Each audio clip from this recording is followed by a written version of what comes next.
हाजी शफी मोहम्मद सठियो मरकज़ी रहनुमा all Sindh primary teachers association निगरान वजीर आजम Pakistan chief election commissioner Pakistan chief census Naeem Zafar साहब निगरान वजीर Sindh chief election commissioner Sindh के तमाम डिप्टी कमिश्नर साहब से गुजारिश करता हूं कि सिंध के असातिज़ानी डिजिटल मरदमशुमारी रात दिन मेहनत करके अपनी जेबों से खर्चा करके अपना कौमी फरिज़ा समझ के बहुत तरीके से कामयाब किया सेंसस को।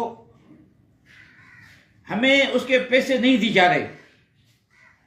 जो सेकंड फेज है पूरी सिंध के असातिज़ा के पैसे नहीं अदा किए जा रहे।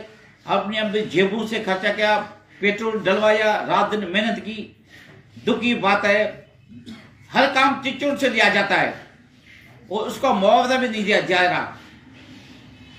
अगर हमें 30 जनवरी तक सिंध के असातिज़ा को 30 जनवरी तक डिजिटल मरदमशुमारी के सेकंड फेज के पैसे अदा नहीं किया गया, मुआवजा नहीं दिया गया, तो 8 फरवरी को सिंध भर के असातिज़ा हम तमाम जो हमारी जिम्मेवारियां है, कौमी फरिज़ा है इलेक्शन का, उस ड्यूटी का हम इलेक्शन के ड्यूटी का बायकॉट का ऐलान करते हैं मजबूर होके, इंतहाई मजबूर होके। हमें कोई शौक नहीं है कि हम अपनी ड्यूटी का बायकॉट करें, लेकिन मजबूर होके हमारे काफी महीनों से हमें हमारा मुआवजा नहीं दिया जा रहा, तो हम इलेक्शन ड्यूटी का 8 फरवरी का इलेक्शन ड्यूटी नहीं करेंगे। अगर 30 जनवरी से पहले हमें पैसे मिल जाते हैं, जो हमारा हक है, हमने रात दिन मेहनत की, घर छोड़ा, बच्चे छोड़े, रात दिन फील्ड में गए, उसके हमने इस कौमी फर्जे को बहुत आसान तरीके से सिंध के असातिज़ा ने अंजाम दिया। अगर नहीं देंगे तो मजबूर होके सिंध के असातिज़ा इस इलेक्शनी ड्यूटियों का बायकॉट करेंगे। हमें 30 जनवरी से पहले पैसे अदा किए जाए, क्योंकि इलेक्शन के बाद ये कहेंगे आपको देंगे ये लालीपॉप हमें नहीं चाहिए।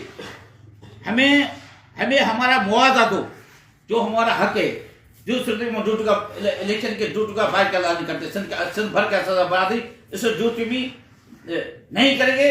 लिहाजा मैं निगरान वजीर आजम, चीफ इलेक्शन कमिश्नर सेंसस वजीर आला सिंध सबको मैं अपील करता हूं कि हमारा हक दिलवाओ में, जो हमारा हक है, दूसरी सूरत में हम इलेक्शनी अमल का इलेक्शन ड्यूटी का बायकॉट करें। आपकी बड़ी मेहरबानी।